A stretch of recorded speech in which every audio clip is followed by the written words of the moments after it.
mu nsengero zitabirwa n'abanyafurika mu majyepfo y'umurwa mukuru w'Ubwongereza baba basenga cyane ariko banaririmba.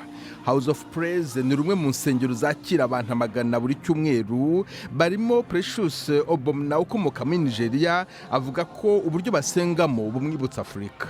Bituma wumva umerewe nk'uri wanyu. Abavyeyi bawe baba bafise uko bakureze ku buryo rimwe na rimwe wumva umengura buza karanga wakuriyemo. Ariko hano twumva gose turi wacu. Iza Kliziya zitabirwa n'abanyafurika ziragenda zitera imbere mu majyepfo y'umurwa mukuru w'Ubwongereza. David Miwa wigisha teologiya muri kaminuza ya Roehampton arabisobanura. Ikintu cya mbere kandi gikomeye nuko ayo madini atandukanye. Amwe usanga afite abantu 6, andi 20, ariko hari n'abafite abantu 600. Icyo ni cya mbere.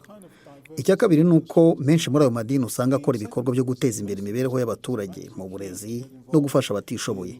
Kandi rero ikindi gitangaje ni ukuntu usanga bumva rwose ko bafite ubutumwa. Benshi muri bo bumva Imana yarabohereje hano kugira ngo baze kwigisha inkuru nziza abahatuye. 80% by'abasengera muri House of Praise bakomoka muri Afurika.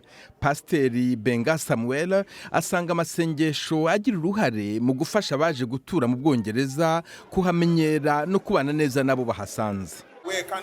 Turi nk'umwayi wahumbitswe n'abatuzaniye ivanjiri. Turi kandi n'imbuto zeze ku ngemwe bateye. Ubu rero natwe twabazaniye Kristo we mugenga w'ibyo dukora byose. Nyinshi muri izo nsengero ntizigira za Kliziya nk'izo tumenyereye. Nka House of Praise yaguze inzu kera yakinirwagamo urusimbi maze ihindura Kliziya. Abandi basengera mu mashuri cyangwa se mu mazu akorerwamo amanama.